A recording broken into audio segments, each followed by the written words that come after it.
அஸ்ஸலாமு அலைக்கும். Hi everyone, welcome to Qureshia's life style. இன்றைக்கி நம்ம ரொம்பவே சிம்பிளான டேஸ்டியான ப்ரான் கிரேவி எப்படி செய்யலான்னு பார்க்கலாம்.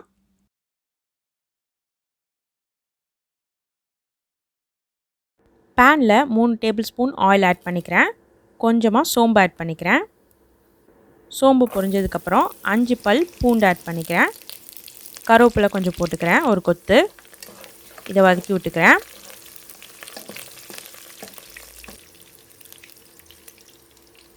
நாலு வெங்காயம் மீடியம் சைஸ் ஆட் பண்ணிக்கிறேன். அதை வந்து கொஞ்சம் பொடி பொடியாக கட் பண்ணி ஆட் பண்ணியிருக்கேன். இப்போ இதை நல்லா வதக்கி விட்டுக்கலாம். கொஞ்சமாக கலர் மாறினதுக்கப்புறம் 4 பச்சை மிளகா ஆட் பண்ணியிருக்கேன். வெங்காயம் நல்லா செவந்ததுக்கப்புறம் இஞ்சி பூண்டு விழுது 2 டேபிள் ஸ்பூன் ஆட் பண்ணிக்கிறேன். இதை ஒரு 2 நிமிஷத்துக்கு வதக்கி விட்டுக்கலாம்.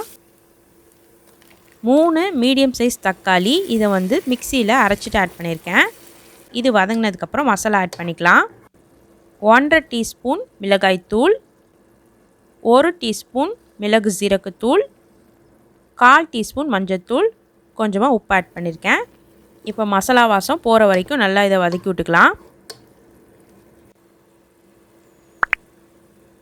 நான் வந்து 1/2 kg ப்ரான் எடுத்திருக்கேன்.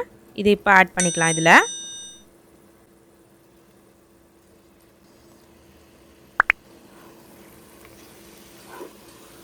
இப்போ இதை ஒரு 2 நிமிஷத்துக்கு நல்லா வதக்கி விட்டுக்கலாம்.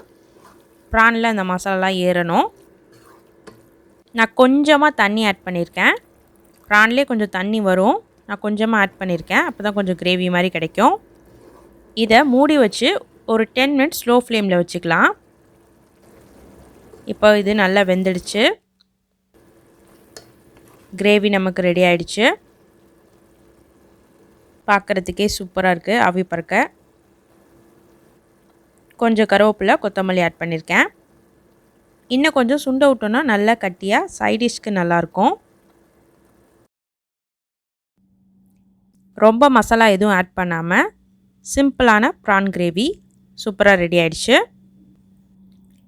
இது ரைஸ்க்கு, சப்பாத்தி, இட்லி, தோசை எல்லாத்துக்குமே சூப்பரான சைடிஷ்ஷாக இருக்கும்.